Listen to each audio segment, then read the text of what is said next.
Hello, and welcome back to the Mobius Archives. This is your host, Mobius Rex, and we are playing Kerbal Space Program. When last we left, we had just gotten back from Minmus and had grabbed a whole bunch of science and set up a few things. Between episodes, I actually went ahead and created Science Rover 1. And this looks a bit weird because this is the test rover. Oops. And I just broke it. 1 second. Just reload this. So, let's just take this part here. Alright, so this is Science Rover 1. The top part here is just to simulate how it's going to be attaching to a ship. So let's go take a look at that. So we have Podberry Kerman. And I'm just going to go decouple node, like that. That should, if we control from here, allow us to activate. And just break a little bit. It looks like we only lost the parachute. But here, Podberry is just running down the road. So this is our rover. It has lights. It doesn't have lights. I thought I put lights on this. I must have saved a different model. I'm pretty sure the one I saved had lights. But it has a couple of these science pods, a transmitter, lots of solar panels, as you see here. You can extend these panels and these panels, and as long as we don't move too fast, they won't break. They're incredibly fragile. A couple goo cans, and a thermometer, though that's all the science equipment we currently have. But that's enough that we can get somewhere. Alright, let's break. Cover this vessel.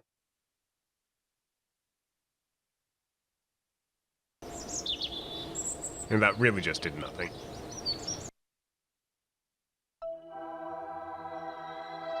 And just recover this one. So, using that, or hopefully the one that had lights on it, hopefully we'll find out. We'll use... Why does this contain... Oh, yes. We'll use Rover Delivery 1. I did accept a mission that gave me an experimental part. We'll see it up here. So this is Rover Delivery 1. Lots of solid fuel boosters. The large liquid fuel boosters. The rover... Now, let's see. Yep, this one has lights, so I don't know... Does this model... I have a model of the rover in here. I have to take a look at it upside down. Does this have lights? Yeah, this one has lights. So I don't know why. I guess it just didn't save it on the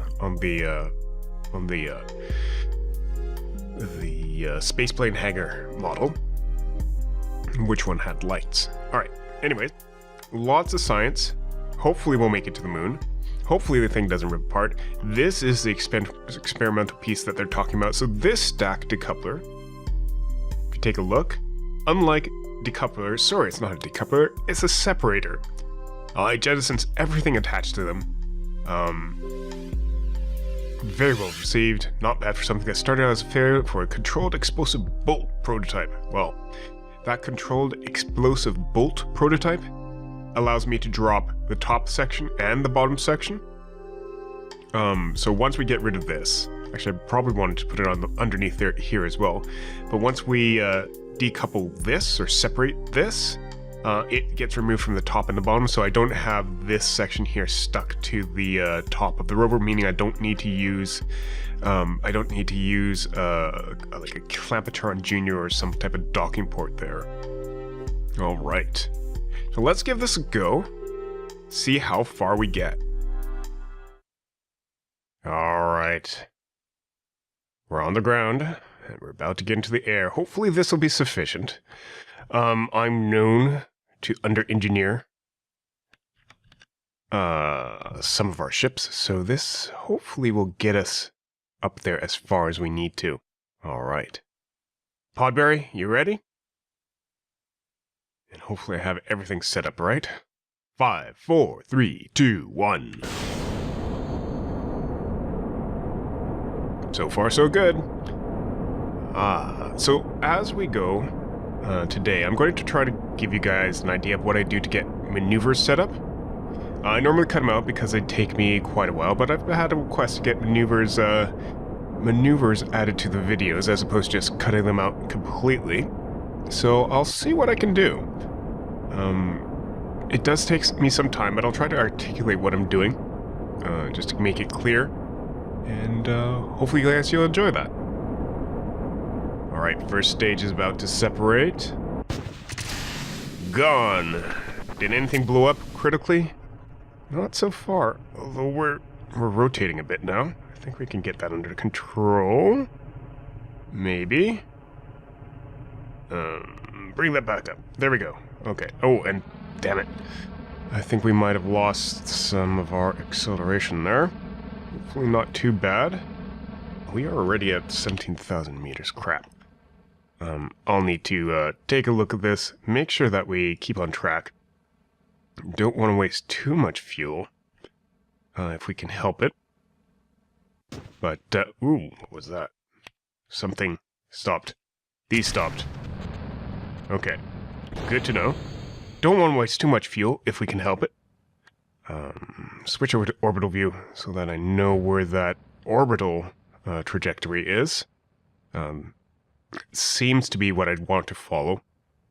Because it will switch over to orbital once you get far enough up into the atmosphere. And we probably could tip over a bit more. Yeah, and you'll notice when it switches to orbital, the your vector indicator, the prograde indicator, I guess, will pop. It's kind of disconcerting when you see that happen, and we're going too far. Rotate. I try to tip ourselves over well before reaching our apoapsis, just to spread out our orbit more and get more bang for our buck while we're in the atmosphere. I follow Scott Manley's rules for the most part, just because I think he's able to describe what needs to be done better than most people, including me. Alright, this stage gets to go away.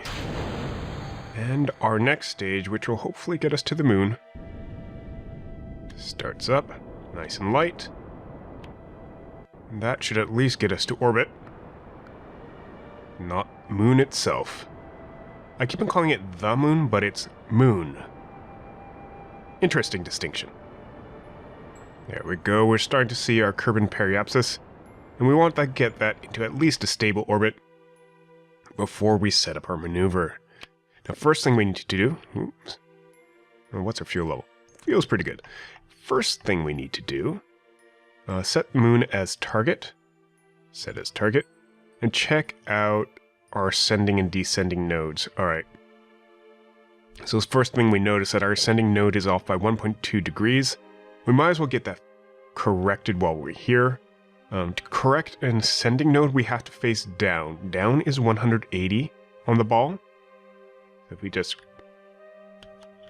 turn SAS on, turn RCS on, because we're a big lumbering ship. You want to turn SAS off so you can take advantage of inertia. SAS will try to counteract the inertia and basically stop the ship rotating whenever you let your hand off the keyboard or controller. I've gone back to using keyboard, so 180 is opposite of north, so I actually rotated this the wrong way, and that's my bad. And there we go. Now I used time acceleration to stop us more or less on point there.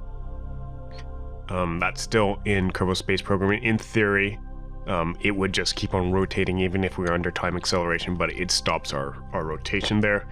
But if you take a look at your ship, it should be facing straight down. So that's south. in your camera, excuse me, in your camera orientation, these wheels are going crazy. I guess the brakes don't work in space. Oh, there they go. Yeah, so faces south, both in planetary orientation and camera orientation.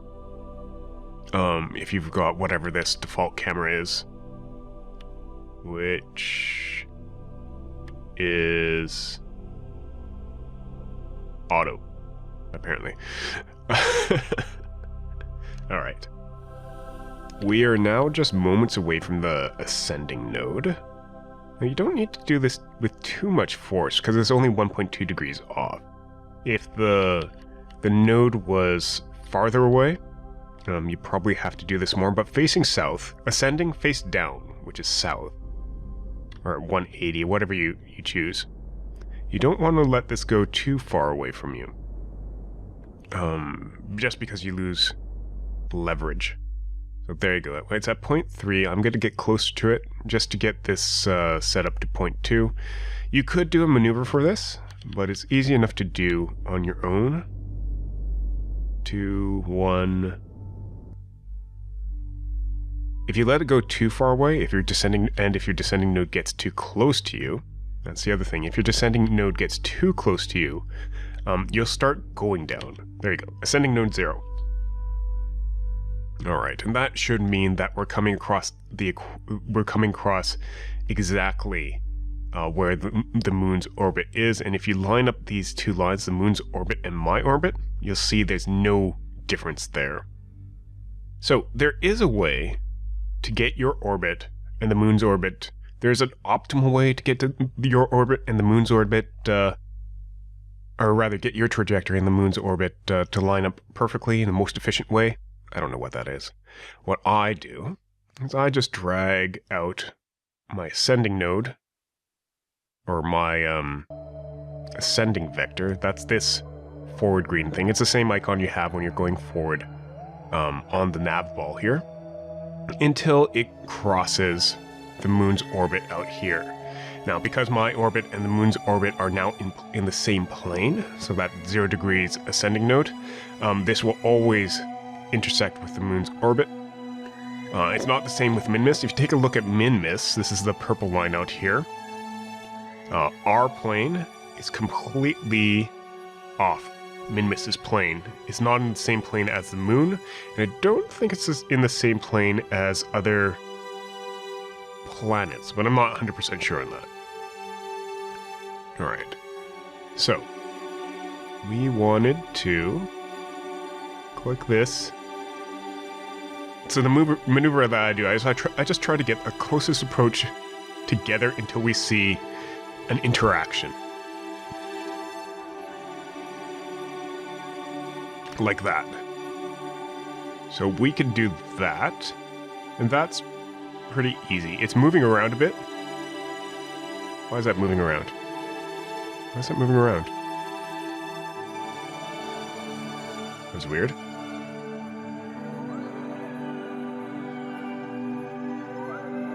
I guess it's just because I'm jittering a bit. But yeah, we'll take a look. We kind of adjust to what looks like a good interaction.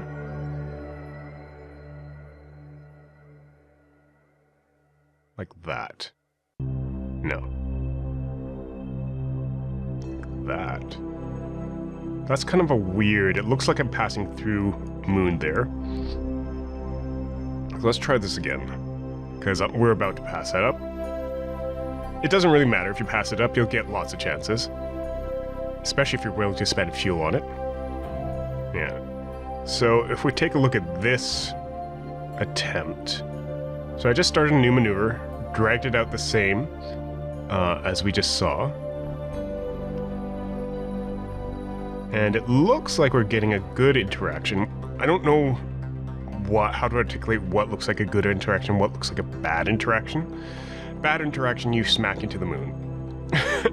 Or you get flung out into interstellar space. Good interaction, you kind of come in behind the moon. You see here, we're coming in behind the moon, right? We are really far out though. That's the only problem with this interaction here. Go faster and change our approach. Our periapsis comes down to under 1 million meters, which is much better. So that change in approach might be what we're looking for. Let's change that again. That looks better at 314, but do we hit the planet? Do we hit the moon? No, so this actually looks like a pretty good one. We get a nice curve on this periapsis, so we get close, we get to 314 meters. But you have to remember, this is not exact at all. So anytime you do this, when you get into this periapsis, or when you do get into the interaction with the moon, you'll have a chance to adjust things again. So let's go ahead and do this. All right, so just get on this vector node, or whatever it's actually called. Speed up time. And we'll just wait for this 20 minutes to pass in accelerated speed. Note that we're under some time limit speed that they don't allow you to go under or go above because we're too close to the planet. So keep that in mind. And we just have 9 minutes, 8 minutes.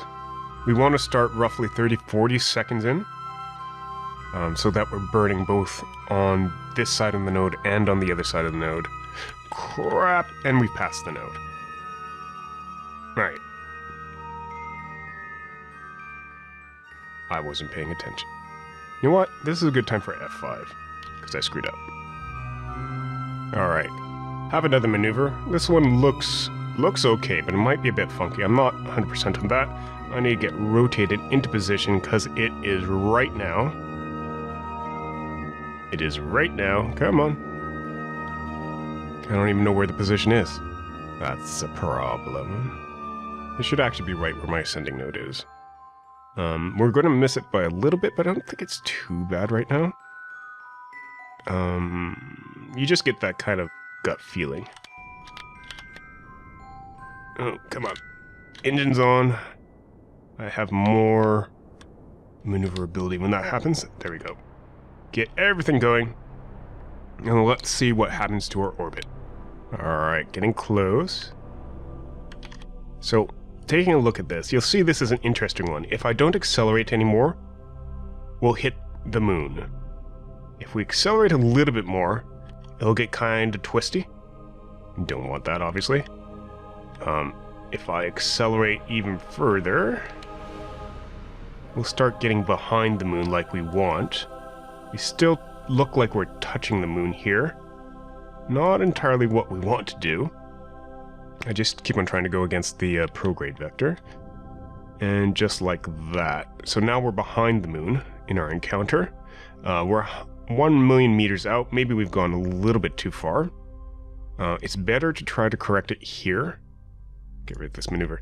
It's better to try to correct it here than out there. Get yourselves in closer. Because you have more leverage out here. I'll just try to do that by going against our retrograde vector. Like so. And just watch that. 1,900,000, 500 is about what I'm looking for. And I think we hit the planet again. Hit the moon again. So I think I reversed what I actually wanted to do.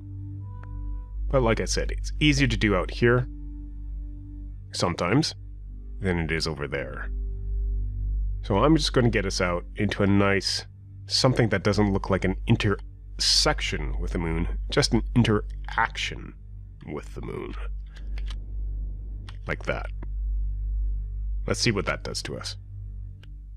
You don't usually know what you get until you cross around the moon's periapsis. And there we go. So that's not bad. I like adding a maneuver at the periapsis and just slow down a bit here, just to know how much of a maneuver I'll need. Now, the periapsis right now is the light side of the moon, and that's where we want to land. For YouTube purposes. Alright, so what this is telling me is that I'll be pointing here, or I should be pointing here, my retrograde vector will be pointing here when we reach that node. I'm just going to accelerate up. Let's get close to it, and time warp. So I have a 17-second burn in 8 minutes, and it's not terribly sensitive, to tell you the truth, so I could easily go past my node like I just did. I could even remove the maneuver, because I don't care about it anymore. Just trying to find out where I was, how close I was to the periapsis, what I needed to do, and when. It wasn't a heavy maneuver, which is great. Heavier maneuvers require a lot more planning, I find. Now we want to zip around to our periapsis and effectively do the same thing. Alright, we're at our retrograde vector, and just accelerating here, just lightly. You don't want this too... You don't want to be too heavy-handed with your maneuvers. It looks like we came in on a wonky orbit, that's fine. We are... Whoops, I'm not paying attention. I don't have my SAS on, so it's not paying attention for me. We, I think we want to land in this crater here. I don't think we've landed there. Not 100%. So I will land there, hit F5, and take off again. But I think this brings us to the end of the episode. So if you enjoyed the episode, if you have comments and suggestions of what you'd like to see, let me know in the comments down below. This has been Mobius Rex for the Mobius Archives. Thank you very much for watching. Leave a comment, leave a like, suggestion. Have a good day, and a wonderful night. Bye-bye.